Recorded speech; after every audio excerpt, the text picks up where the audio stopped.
Philippians chapter 4, 10 through 12. Let us hear the words of God. I rejoiced in the Lord greatly that now at length you have revived your concern for me. You were indeed concerned for me, but you had no opportunity. Verse 11, not that I am speaking of being in need, for I have learned in whatever situation I am to be content. Verse 12, I know how to be brought low, and I know how to abound. In any and every circumstance, I have learned the secret of facing plenty and hunger, abundance and need. Amen. Tonight's title is The Secret of Contentment. The Secret of Contentment. This culture does not know about contentment. It wants more and more. It can never be contented. It is as though the more you have, the less content you are. So if you want to find a discontented person, go find the richest person out there, and you will see a discontented person. And Christians are no exception. We want God to be like our genie, to give us things as we want and wish things. He is right there as we rub that lamp, and He's there to answer our needs. That's the way that we have been brought up, and that's the way we think, most of us. And so we are here to learn from this passage tonight and to realize what contentment is. By definition, it means to be satisfied, and not only is this a virtue, but a command for us to be contented. To have contentment is a command, like all the other commandments in the Bible. The Word of God says He has learned the secret of contentment. So we want to find out what His secret is. There were Philippians 10 years ago who sent him some stuff, things that he needed. Paul is in prison. He is chained to a guard. He is limited as to his freedom, but people at Philippi have sent him some generous gift. It could have been clothing, it could have been food, it could have been something else, but he received that, but that was 10 years ago until now.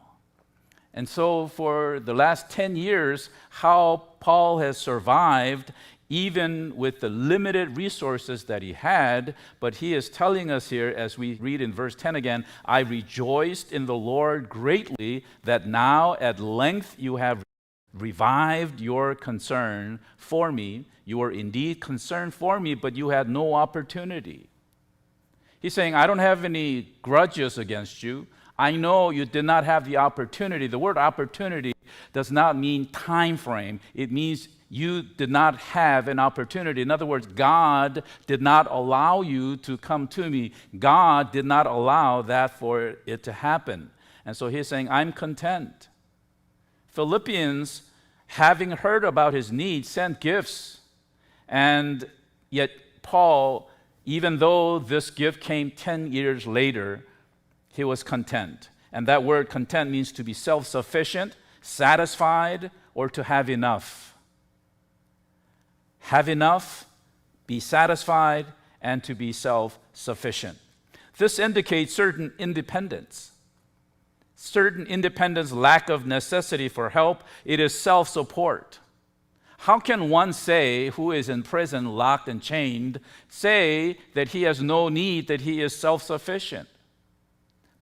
Paul learned to be satisfied, sufficient, but yet it is not in himself, but with Christ in him. That's what he's saying. I have needs, yes, but I am content, fully satisfied because of Christ in me.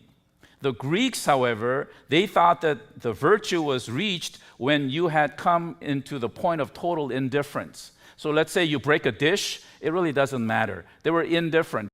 They didn't care. And if you arrived at a place where you end up hurting your fingers or something, you say, oh, that doesn't matter. If your loved ones, closest, dearest ones die, you say it doesn't matter. So they thought that once you reach that point of indifference, you have reached the virtue of contentment. That is lack of compassion, that is lack of sympathy, that is lack of feelings, that's lack of everything. That's not what Paul is saying. Paul was full of passion. He was full of compassion. He says he learned to be satisfied. Paul was deeply compassionate, cared greatly, but was still content. In verse 12, I have learned the secret. And that phrase, learning the secret, used to speak of being initiated into the mystery religions which held certain secrets. Only the few would arrive at knowing the secret. And so Paul is using that terminology, I have learned the secret. I want us to talk about some fabrics of commitment tonight, or contentment. And the first strand of this contentment is in verse 10, confidence in God's providence. Confidence in God's providence. In order for us to be content, the first strand, number one strand, is having confidence in God's providence. I rejoiced in the Lord greatly that now at length you have revived your concern for me. You were indeed concerned for me, but you had no opportunity. You lacked opportunity, meaning he is so okay with it that they just visited him 10 years later. This was 10 years after arriving at Philippi. It was 10 years after he was in jail. It was 10 years ago when that jail broke and people became saved as a result. That was the last time of support, but he's saying it's okay, you lacked opportunity. Maybe they were in their own poverty. Maybe they didn't know the need that Paul had, or maybe they couldn't locate him. But for whatever reason, Paul is saying, I'm okay with it. But I rejoice greatly that now at length you have revived your concern for me. The word revived is to bloom again, to flower again, because blooms are seasonal. It was not your season for you to help me, but now you have revived, you have bloomed again. Thank you. He's writing a letter of thanks to the people of Philippians or Philippi. He is saying, thank you for sending me the gift.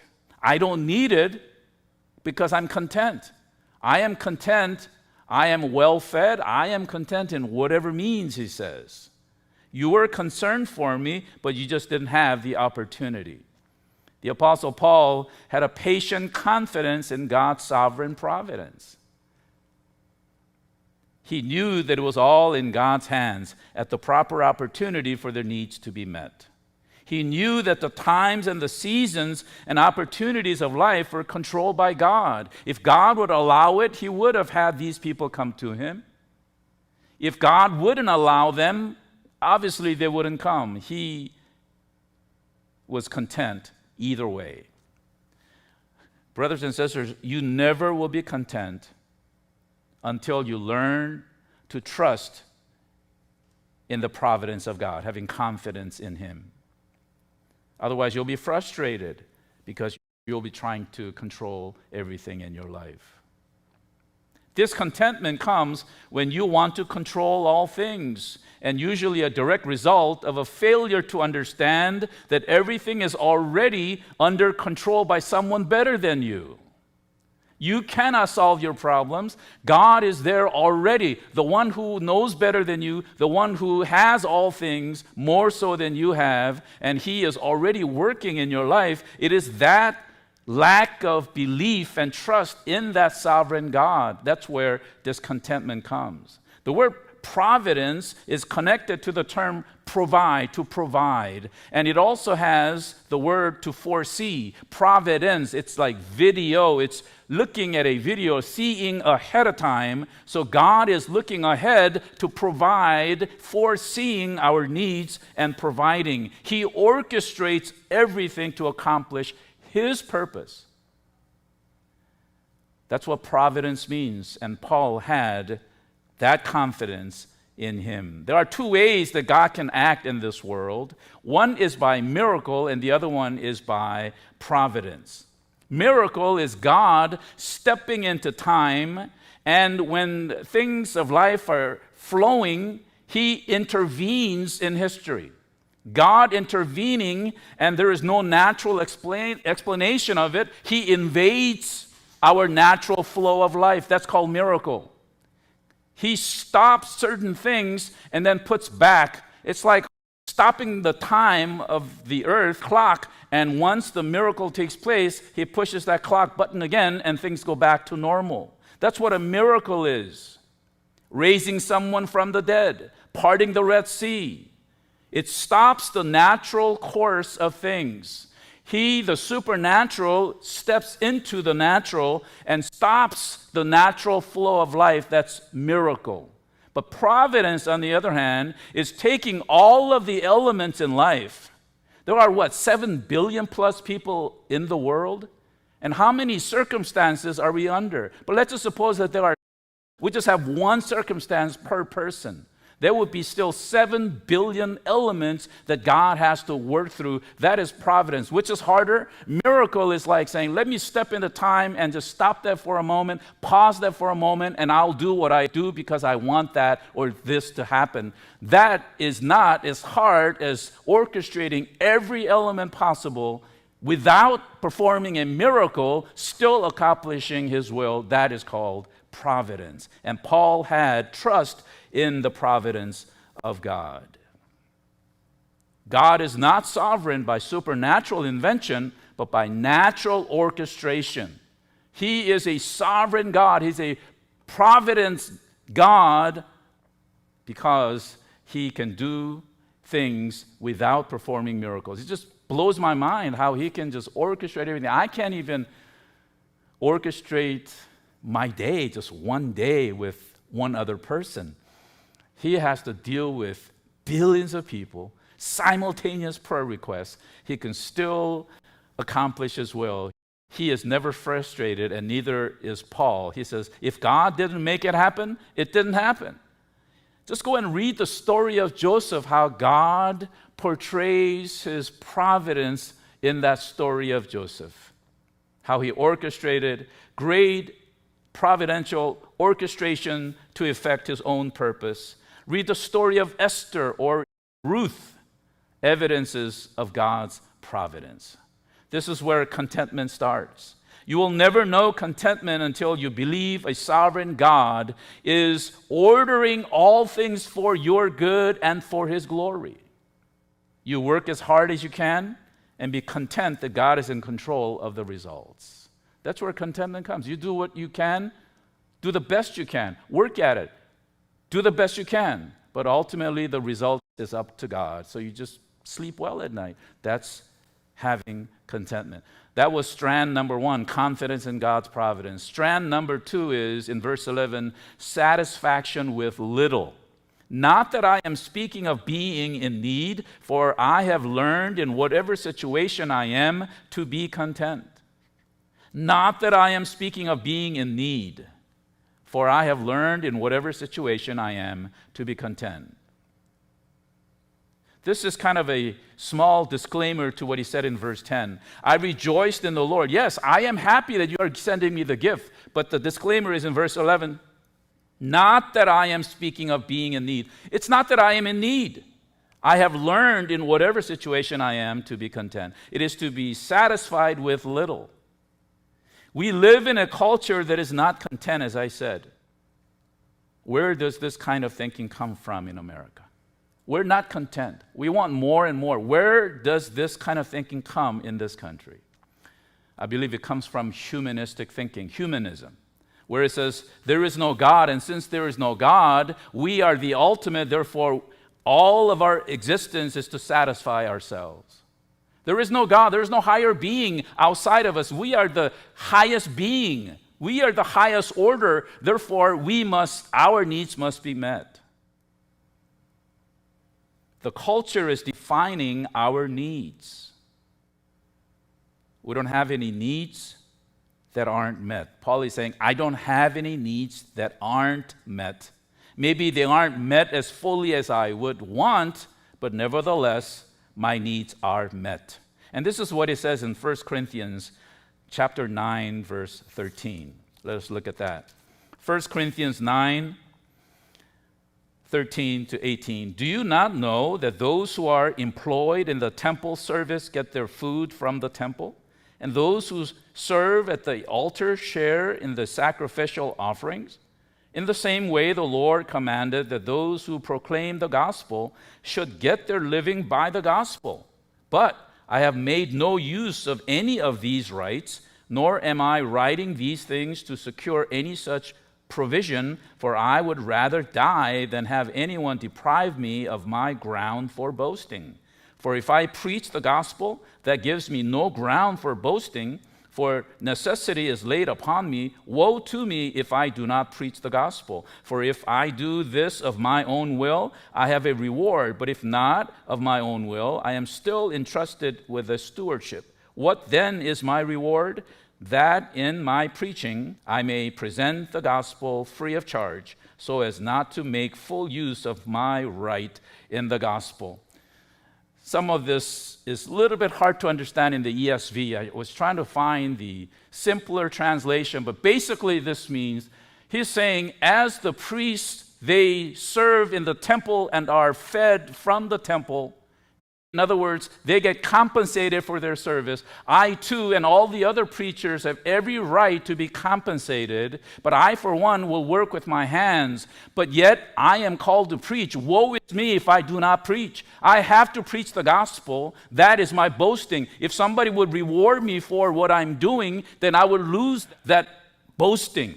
But I want to boast in the fact that I have Jesus Christ who's crucified. I want to preach the gospel. I do not want you. I hate it that you are helping me. I don't want anything. I don't want to burden you, is what he's saying.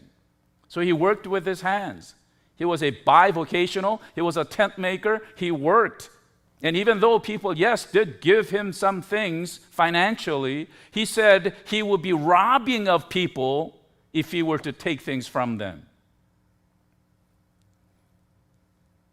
I have a pretty hard time too when I officiate a wedding or funeral or something like that, and they give me an envelope.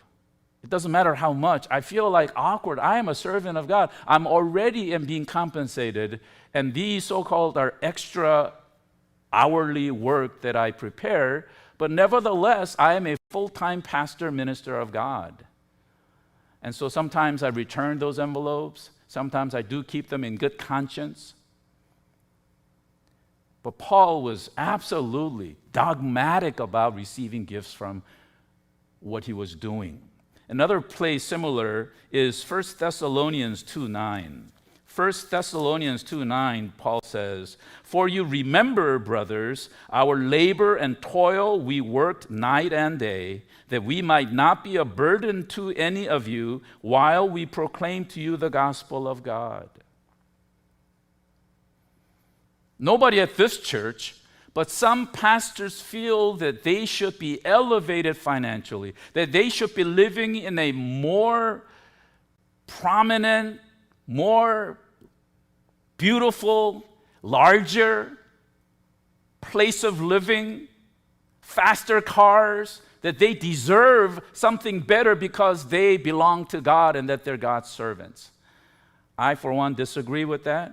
I think that whatever God provides, that ought to be satisfactory. That ought to be enough. And we are not to be frustrated. If God wills, He will provide for us more. If He does not will, that is okay too. And this is what we're talking about, the contentment in whatever means. Christianity, we look beyond ourselves to the Creator. Humanists only look to themselves. There is no higher power or being outside of ourselves. So we need to feed ourselves. We need to feed our needs. But in Christianity, we look beyond ourselves. In humanism, we are alone in the universe. Therefore, the focus is on meeting our needs. TV commercials make us feel like we need something. We don't need it, but it makes us feel like we need it. Our wants always exceed our needs. That was the past. Our wants always exceed our needs. There were more things that we wanted in the past. No longer is that true. We are wanting more things. That is, we need more things. We have this desire, I need that, I need that, I need that. And that is why we end up getting things or needing things that we don't even want. This culture has made us feel like we need that. Not that we want it. We need that, we need that, we need that. You go to Costco, for instance, there are so many things there that make you feel like, oh yeah, I wish I could have that. Yeah, I want that, I need that, I need that.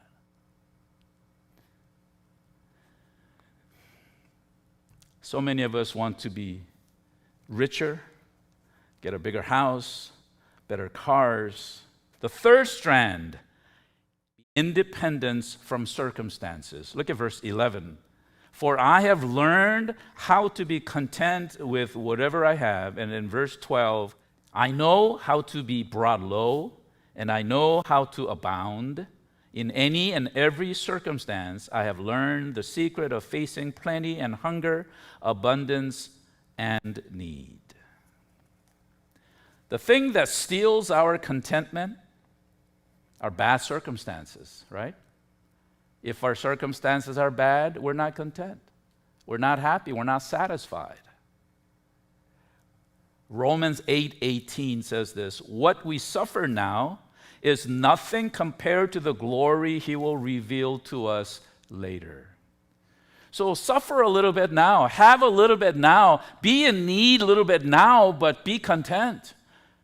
That's what Paul is saying. This is the secret, this is the art of contentment, to have confidence in God's providence, to be satisfied with little, and to be independent from circumstances, regardless of what's going on around us, regardless of our situation, still being satisfied. And reading this passage again, I rejoiced in the Lord greatly, that now at length you have revived your concern for me. You were indeed concerned for me, but you had no opportunity. But that I am speaking of being in need, for I have learned in whatever situation I am to be content. I know how to be brought low, and I know how to abound. In any and every circumstance, I have learned the secret of facing plenty and hunger, abundance and need. I don't know how many of you were ever in hunger. In this country, I don't know how many people actually die of starvation. I hear it and I know that there are people, but for the most part, people don't die of hunger. Other countries around the world, yes, but not in America. Not for the most part anyway. But Paul went without food for many a days. He knew what it was to have his stomach empty. How many of you at night, if you skipped a dinner, let's say, because you were too busy, you try to make it up? At least I know a lot of young men do this, and I would like to put myself in there because I'm that way. I want to eat something, fill my stomach with whatever I can find, even though I will regret it. It is something. Yeah, somebody's nodding. I agree. Yes, we don't want our stomachs to be empty, go hungry. We are in the business of making our body pleasurable, whatever that means, and food is the fastest way to our brain giving it satisfaction. And we do all we can, and it is almost as though we live for food and not the other way. I was at Cal State Fullerton last night giving a message to the Soon Movement group. They call it a large group or larger group. And after I gave the message, they wanted to applaud, but they're kind of like, they didn't know when. I said, well, if you want to applaud, go ahead. And so they did. But afterwards, I don't know why it's the same way everywhere. It took them about 30 minutes to decide where to go eat. They ended up going to Taco Bell on, what is that place? Yorba Linda? Yes, it's right there down the street, about 5 minutes. It was so cold over there. Air conditioner was on full. And I had to be the first one to leave because as you age, you can't stand the cold. And so I ended up coming out first. But it was a good time where people, young or old, we had some college students, graduates, and we had some teachers who were a little bit advanced in age as well. But eating is a big part of living. People eat to live, right? But people live to eat sometimes. And the stomach is their God. They worship their body. It's about eating. Everything in life has to surround and it has to do with eating. And Paul says, I know what it is to be in hunger. And I also know what it is to be fully satisfied, like overeating, indulging. I know what it is both ways. But I know how to be brought low, and I know how to abound. In any and every circumstance, I have learned the secret of facing plenty and hunger, abundance and need. And this next passage, we will be talking next Wednesday. I can do all things through him who strengthens me. So this is all one thought from verse 10 to 19. We only cover verses 10, 11, and 12. We will continue next time. But this contentment, again, requires our confidence in God's providence, being satisfied with little, and being independent from our circumstances. Let us be content. What problems do you have? What are facing you? What are giving you trouble? What's giving you trouble tonight? What makes you discontent? What makes you dissatisfied tonight? Whatever that may be, I want you to remember the Word of God and be strengthened and try to live a life of contentment as we are commanded to do so. And if you have not been living a life of contentment, it is now time for us to ask God for forgiveness and that we are to start over again saying, Jesus, give me confidence in your providence. Let me be satisfied with little and let me be independent of my circumstances. May I continue in my walk with you, being stable, consistent, and unfaltering, unwavering. May I continue to run this race, glorifying and pleasing your name.